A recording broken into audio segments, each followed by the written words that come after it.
வணக்கம். ஜனநாயகன் விஜய் அடிச்ச கடைசி படம் இல்லை, கடைசியா விஜய் அடிச்ச படம்.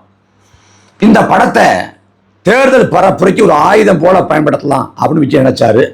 ஆனா பாஜக அரசு அதுக்கு முட்டுக்கட்டை போட்டுச்சு. படத்துக்கு தணிக்கை சான்றிதழ் தரல. இதை கண்டிச்சு எல்லாரும் பேசினாங்க. அண்ணன் சீமான் பேசினாங்க, ஏன் ஸ்டாலின் கூட பேசினார் ஜாடமடைய. ஆனா விஜய் பேசல. ஏன் பொதுமக்கள் பேசினாங்க, இது படைப்புரிமைக்கு எதிரான ஒரு செயல்பாடு, அச்சுறுத்தல் பேசினாங்க. அதாவது மக்கள் பிரச்சனைக்காக விஜய் பேசுவார்னு பார்த்தா விஜய் பிரச்சனைக்கே மக்கள் தான் பேசுற மாதிரி ஆகிப்போச்சு. குறிப்பா கரூர் பேரவலம், அது மத்திய புலனாய்வுத்துறைக்கு அந்த வழக்கு மாற்றப்பட்ட பிறகு பாஜக பத்தி அவர் எங்கேயுமே பேசல, கண்டிக்கல, எதிர்க்கல. பாஜகன்னு ஒரு கட்சி இருக்கிறதே மறந்துட்டாப்புல. அப்ப ஜனநாயகன் படத்தை திட்டமிட்டு பாஜக அரசு முடக்குது. ஆனா விஜய் கடைசி வரைக்கும் கண்டிக்கல. இந்த ஜனநாயகன் படத்தை பொறுத்த வரைக்கும் படம் பகவன் கேசரிக்கிற ஒரு தெலுங்கு படத்தோட தமிழ் பதிப்பு, ரீமேக் தான். ஆனா இந்த படத்துல விஜய்க்குன்னு பிரத்யேகமாக சில காட்சிகள் சேர்க்கப்பட்டுச்சு. எதுக்காக? அவரோட அரசியல் வருகைக்காக. இப்ப இந்த படம் தேர்தலுக்கு முன்பாக வரும் அப்படின்னு நம்பிதான் அந்த காட்சிகளை படத்துல வச்சாங்க. ஆனா இப்ப படம் தேர்தலுக்கு பிறகாக, குறிப்பா சொல்லணும்னா தேர்தல் முடிவுகளுக்கு பிறகாக வரப்போகுது. தேர்தல் முடிவுகளில் விஜய் மண்ணை கவ போறாங்கிறது உறுதி. அப்ப அதுக்கு பிறகு இந்த படம் விஜயோட அரசியல் வருகைக்கு பில்டப் கொடுக்குற மாதிரி வந்துச்சுன்னா படம் கேலி குத்தாயிடும், நகைச்சுவை பொருளாயிடும். எல்லாரும் கிண்டல் பண்ணி கலாச்சி தள்ளி களி ஊத்த ஆரம்பிச்சிருவாங்க. அப்ப தேர்தல் முடிவுகளுக்கு பிறகு இந்த படம் வர்றப்ப படம் மக்களுக்கு ஒட்டாது. ஏன்னா படம் முழுக்க முழுக்க தேர்தலுக்கு முந்தைய சூழலை அடிப்படையாக வச்சே உருவாக்கப்பட்டுச்சு. அப்ப இந்த படத்தை பயன்படுத்தி தேர்தல் பரப்புரையில் ஏதாவது ஆதாயம் தேடலாம் அப்படின்னு விஜய் எதிர்பார்த்தாப்புல. இப்ப படம் வெளியாகான்னு தெரிஞ்ச பிறகு ஒரு சில்லறத்தனமான வேலையை செஞ்சுட்டு இருக்காப்புல. அது என்னன்னா, படத்திலேருந்து சில காட்சிகளை உருவி அதை யாரோ வெளியிட்டாங்க அப்படின்ற மாதிரி இணையத்தில் கசிய விடுறது. அப்படி கசிய விட்ட ஒரு காட்சியை பார்க்க நேர்ந்துச்சு. படத்தோட இறுதி காட்சியில் பத்திரிகையாளர்களாக இயக்குனர் லோகேஷ் நாகராஜ், இயக்குனர் அட்லி, இயக்குனர் நெல்சன் எல்லாமே மாற்றம் வருமா சார் அப்படின்னு கேட்குறாங்க. அதுக்கு விஜய் சொல்றாப்புல, நீங்க மாறினா மாற்றம் வரும் அப்படின்னு விரலை காட்டுறாப்புல. அதாவது மை வைப்பாங்கல்ல, அது காட்டுறாப்புல. அந்த விரல மை வைக்கப்பட்டது போல அப்படியே காமிச்சு எழுத்து இயக்கம் வினோத் அப்படின்னு படம் முடியுது. அப்ப இந்த காட்சியை பார்த்த மாத்திரத்துல தெரிஞ்சு போச்சு, இந்த சில்லறத்தனமான வேலையை விஜயை தவிர யாரும் பார்த்திருக்க வாய்ப்பு இல்லை. அப்ப இந்த காட்சியை வெளியிட்டு அதன் மூலமா ஒரு அரசியல் ஆதாயம் தரதுக்காக திட்டமிட்டு இந்த காட்சி கசிய விடப்பட்டிருக்கு அப்படின்னு தெளிவா தெரியுது. ஏன்னா விஜய்க்கு அடிப்படையில மனசாட்சி அப்படிங்கிறது துளியும் கிடையாது. கருணையோ இரக்கமோ பரிவோ அன்போ பாசமோ உணர்வோ எதுவுமே கிடையாது. அவர் எந்தவித உணர்வும் இல்லாத ஒரு சைக்கோங்கிறது உலகத்துக்கே தெரியும். அதை நாம சொல்லி தெரியணும்னு அவசியம் இல்லை. இதுல பரப்புரைக்கு விஜய் போறதுக்கே அழுப்படுறாப்புல. சோம்பேறித்தனப்பட்டுக்கிட்டு பரப்புரை ரத்து பண்றது. எல்லா கட்சிகளுக்கும் தேர்தல் ஆணையம் 1 மணி நேரம், சென்னைனா 1 மணி நேரம் ஒரு இடம், அங்க வாகன பரப்புரை முடிஞ்ச உடனே அடுத்த இடம் 1 மணி நேரம் அப்படின்னு கொடுக்குது. 1/2 மணி நேரம் பேச்சுக்கு, 1/2 மணி நேரம் பயணத்துக்குங்கிற மாதிரி. ஆனா இவன் சொல்றாப்புல, சென்னைக்குள்ள எனக்கு 1 மணி நேரம் பத்தாது, எனக்கு 4 மணி நேரம் கொடுங்க. 4 மணி நேரம் கொடுத்தா நான் அப்படியே உலக வரலாற்றை பேசி அறுத்து தள்ளிடுவேன் அப்படிங்கிற மாதிரி கேட்கிறாப்புல. என்னன்னா, இந்த பரப்புரை இவங்களே ரத்து பண்ணி விட்டுட்டு அரசு சதி பண்ணுது, அரசாங்கம் முடக்க பார்க்குது. ஏன் என்ன முடக்க பார்க்குது? ஏன்னா நான் தான் திமுக எதிரி என்பது போல திட்டமிட்டு ஒரு கருத்துருவாக்கம் செய்யறாப்புல. களத்துல முழுக்க முழுக்க திமுகவை எதிர்த்து நிற்கிறது நாம் தமிழர் கட்சி. திமுகவோட கோட்பாட்டுக்கு எதிராக, திமுகவோட கருத்துருவாக்கத்துக்கு எதிராக, திமுகவோட கடந்த கால செயல்பாடுகளை தோல்விச்சு, திமுக கொண்டு வந்த திட்டங்களை சொல்லி, திமுகவோட அயோக்கியத்தனமான வரலாற்றை சொல்லி முழுக்க முழுக்க திமுகவை முழுவதாக இருப்பது நாம் தமிழர் கட்சி அண்ணன் சீமான். அந்த பக்கம் எடப்பாடி பழனிசாமி அவர் திமுக எதிர்ப்ப வழக்கமான அவரது பாணியிலான திமுக எதிர்ப்பை முன்வைக்கிறார்.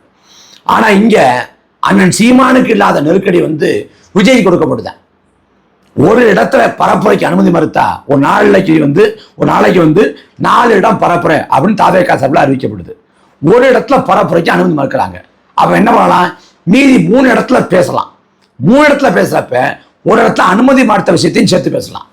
ஆனா அவர் என்ன பண்றாரு, அந்த மீதி 3 இடத்தையும் சேர்த்து ரத்து பண்ணி விட்டுறாப்புல. அப்புறம் 1 மணி நேரம் அனுமதி தர்றாங்க அப்படின்னா விஜய் பேச போறது 5 நிமிஷமோ 8 நிமிஷமோ 10 நிமிஷமோ அந்த தாள்ல எவ்வளவு இருக்கோ அவ்வளவு பேசுவாப்புல. தாள்ல அதை வாசிச்சு முடிச்ச உடனே கிளம்பிடுவாப்புல. வெற்றி நிச்சயம், கான்பிடண்டா இருங்க அப்படின்னு கிளம்பிடுவாப்புல. அதுக்கு 1 மணி நேரம் போதாது, என்ன முடக்க பாக்குறாங்க அப்படின்னு கம்பு சுத்தினாப்புல. இதுல போராடம் புறா பேசுறாப்புல, நான் வழியை தாங்கிக்கிட்டு வர்றேன் அப்படின்னு அடித்தொண்டையால கத்துறாப்புல. என்னதான் வழி விஜய்க்கு, அப்படி என்ன வழியை தாங்கிட்டு வர்றாப்புல? ஒருவேளை ஒத்த தலைவலியா இருக்குமா, இல்ல பல்லு வழியா இருக்குமா, இல்ல கால் வழியா இருக்குமா, என்ன வழியா இருக்க போகுது? என்ன வழின்னு யாருக்கும் தெரியல. ஆனா வழியை தாங்கிட்டு வர்றேன் அப்படின்னு அண்ணன் சீமான் இனத்தின் வழி, இனத்தின் துயரம், இனத்தோட உரிமை சார்ந்த சிக்கல்கள் அதை எடுத்துரைச்சு மக்கள் மத்தியில் பேசி வர்றாங்க. இவருக்கு வந்து சொந்த பிரச்சனையில என்ன வழியோ என்ன கருமமோ தெரியல, வழியை சுமந்துக்கிட்டு வர்றேன். அப்புறம் எல்லா வசதி வாய்ப்பையும் விட்டுட்டு வர்றேன். வர்றது தனி விமானத்தில், மக்களோடு மக்களாக கூட விமானத்தில் பயணிக்கிறது இல்லை. அதாவது உள்நாட்டு போக்குவரத்து இருக்குல்ல, சென்னையிலேருந்து தூத்துக்குடி, சென்னையிலேருந்து திருச்சி, சென்னையிலேருந்து மதுரை, இந்த உள்நாட்டு விமான போக்குவரத்து, இந்த உள்நாட்டு விமான போக்குவரத்தில் வர்றவங்களே பணக்காரங்க தான், மேல்தட்டு மக்கள் தான். அந்த மேல்தட்டு மக்களோட கூட நான் பயணிக்க மாட்டேன், நான் தனி விமானத்தில் வருவேன்னு சொல்றேன். இந்த பேர்வழி எல்லா வசதி வாய்ப்பையும் விட்டு வர்றாராம். அதை எழுதி தர்றான ஒருத்தன் வழியோடு வர்றேன் அப்படின்னு நீங்க பேசுங்க, வசதி வாய்ப்பை விட்டு வர்றேன் அப்படின்னு பேசுங்கன்னு ஒருத்தன் எழுதி தர்றான்னா, இதை படிச்சு பார்க்குறப்ப நான் எந்த வழியும் தாங்கிட்டு வரலையே, நான் ஒரு வசதி வாய்ப்பும் விடலையே அப்படின்னு கேட்கணும். இல்லை, அப்படிலாம் கேட்க கிடையாது. அதை அப்படியே எமோஷனா அப்படியே உணர்ச்சி வைப்பட்டு அதை டெலிவரி பண்றாப்புல மக்கள் மத்தியில். நாடகம் போடுறதுக்கு விஜய்க்கு சொல்லியா தரணும்? இப்படி வந்து முழுக்க முழுக்க கேவலத்தனமான ஒரு இழிவான கீழ்த்தனமான அரசியல் தான் பண்ணிட்டு இருக்கிறாப்புல விஜய்.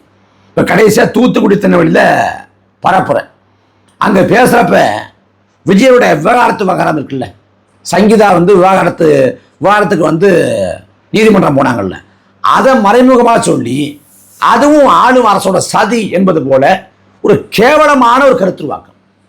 அதாவது சங்கீதாவை பொறுத்த வரைக்கும் மிகுந்த கண்ணியத்தோடு, மிகுந்த நாகரிகத்தோடு, மிகுந்த பெருந்தன்மையோடு இப்போது வரைக்கும் நடந்துக்கிறாங்க. அவங்க வந்து ஒரு இடத்துல கூட விஜயை வந்து அம்பலப்படுத்தணும், பழி வாங்கணும் அப்படின்னு நினைக்கவே இல்லை. அதாவது பொது வாழ்க்கை இல்லாத நடிகர்கள், அந்த நடிகைகள் கூட அவங்க விவாகரத்து பண்றப்ப ஒரு பொது அறிவிப்பா தன்னோட சமூக வலைதள பக்கங்கள்ல வெளியிடுறாங்க. ஆனா சங்கீதா வந்து தான் விவாகரத்து பண்றேங்கிறத ஒரு பொது அறிவிப்பாக இந்த பொது சமூகத்துக்கு சொல்லவே இல்லை. அவங்க நீதிமன்றத்தில் மனு போடுறாங்க, அந்த மனு வெளில கசிஞ்சு, மனுவில் உள்ள விவரங்கள் கசிஞ்சு எல்லாமே அம்பலமாயிடுச்சு. அந்த மனுவிலே சொல்றாங்க, என்னோட விவகாரத்து குறித்து ஊடகங்கள் விவாதிக்க கூடாதுங்கிறாங்க. அப்புறம் என்னோட விவகாரத்து வழக்கு விசாரணை 3வது நபர் இருக்கக்கூடாது, யாருமே இருக்கக்கூடாது, அது தனி உரிமையோடு அது நடத்தப்படணுங்கிறாங்க. இப்படி முழுக்க விஜய் வந்து அவருடைய பிம்பத்தை உடைக்கணும், அவரை பழி வாங்கணும் அப்படின்னு நினைக்கல. அந்த அம்மா வந்து அந்த விவகாரத்து மனு போட்டு 4 நாளுக்குள்ள நடிகையோட ஜோடி போட்டு போறாப்புல வெட்டி தலைவர். எதுக்கு? அந்த அம்மாவை பழிவாங்க, நான் அப்படி தாண்டி பண்ணுவேன், உன்னால என்ன பண்ண முடியுங்கிற ஆணாதிக்க திமிர்ல. அதுக்கு பிறகு கூட அந்த அம்மா வந்து ஏற்றல. மகளிர் தின விழா அப்படின்னு போட்டுட்டு அதுல அவளை ஒருத்து இல்லை அப்படின்னு சங்கீதாவோட விவகாரத்தையும் அவ்வளவு மலினப்படுத்தி கொச்சப்படுத்தி பேசுறாப்புல யாரு? விஜய். அப்பையும் கூட அவங்க வந்து ஒரு காணொலி போடவோ இல்லை வழக்கறிஞர் மூலமாக கருத்துக்களை வெளிப்படுத்தவோ இல்லை ஒரு பேட்டி தரவோ எதுவுமே முயற்சி பண்ணலங்க. அவங்க அமைதியாக கடந்து போறாங்க. அவங்க மட்டும் சங்கீதா மட்டும் ஒரே ஒரு பேட்டி இல்லை ஒரு காணொலி அவங்க கொடுத்தாங்கன்னா, கண்ணீர் சிந்தி கண்ணீர் மல்க கொடுத்தாங்கன்னா அதோட விஜய் பிம்பம் காலி ஆயிடும். அந்த நடிகையோட மேடையேறினாப்படி இல்லை, அதுல விஜயோட பிம்பம் வந்து பாதி உடைஞ்சிச்சு, அதே பாதி உடைஞ்சிச்சு. அப்ப அதை சரி கட்ட தான் இந்த பொன்ராஜ் விவகாரத்தை கையில் எடுத்து, பொன்ராஜ் வந்து இப்படி பேசிட்டாப்புல, பெண்களை பேசிட்டாப்புல நான் பார்த்துக்கிட்டு சும்மா இருக்க மாட்டேன் அப்படின்னு அறிக்கை. அதுக்காக அங்கே காவல்துறையினரை சந்திச்சு அங்கே போய் இந்த மாதிரி பொன்ராஜ் பேசிட்டாப்புல, அவரை கைது பண்ணணும் அப்படின்னு புகார்.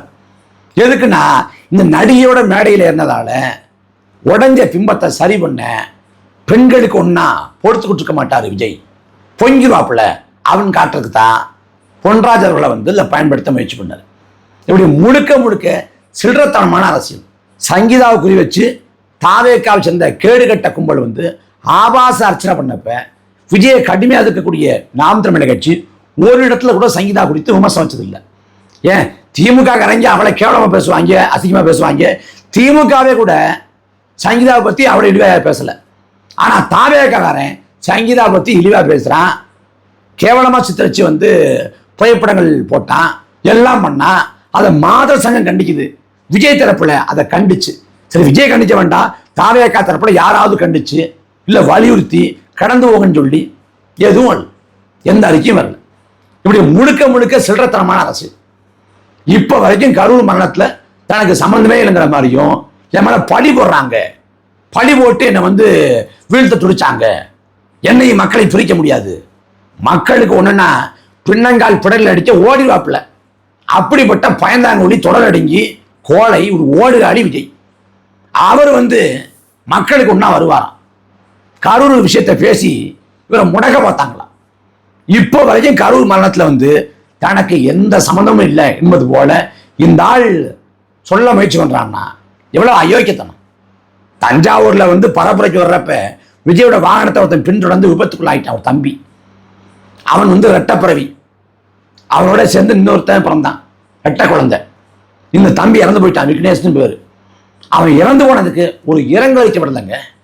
நாம் தமிழர் கட்சியை சேர்ந்த நிர்வாகிகள், உறுப்பினர்கள், அவங்களோட பெரியம்மாவோ பெரியப்பாவோ சித்தப்பாவோ மாமனாரோ மாமியாவோ தாத்தாவோ பாட்டியோ யார் இறந்து போனாலும் அண்ணன் சீமான் பக்கத்துலேருந்து ஒரு இரங்கல் அறிக்கை வரும். நான் வந்து அந்த துயரத்தில் வந்து பங்கேற்கிறேன், நான் அந்த குடும்பத்துக்கு என்னோட ஆறுதலை தெரிவிக்கிறேன்ட்டு. ஆனால் விஜயை பார்க்க வந்து விபத்தில் சிக்குண்டு ஒருத்தன் இறந்து போயிட்டான். அவனுக்கான மருத்துவ செலவை ஏற்கலை, அவனுக்கான அவன் குடும்பத்துக்கான ஒரு இரங்கல் அறிக்கை, மகனை இழந்துட்டு வாழக்கூடிய அவங்க அப்பாவுக்கு ஆறுதலாக 4 வார்த்தை எதுவும் இல்லை. அப்போ தொடக்கம் முதல் இப்போ வரைக்கும் விஜய் செய்வதெல்லாம் முழுக்க முழுக்க சில்லறத்தனமான அரசியல். அதனால இந்த ஜனநாயகன் படத்தோட காட்சியை வெளியிட்டு மனைவியோட விவாகரத்து வழக்க வச்சு அதன் மூலமாக ஒரு அனுதாபாலையை உருவாக்கி அதில் வந்து அரசியல் ஆதாயம் தட முடியாதா அப்படின்னு பார்த்த இந்த பேர்வழி இப்போ ஜனநாயகன் படத்தோட இறுதி காட்சியை திருட்டுத்தனமாக இவங்களே கசி விட்டு அதன் மூலமாக அந்த காட்சியை கொண்டு போய் சேர்த்து வாக்குகள் வந்துடாதான்னு பார்க்குறாங்க. விஜய் வந்து சில்லற அப்படின்னு நமக்கு தெரியும். ஆனால் என்னன்னா நம்ம எதிர்பார்க்கறதை விட கேடுகட்ட சில்லற தான் விஜய்.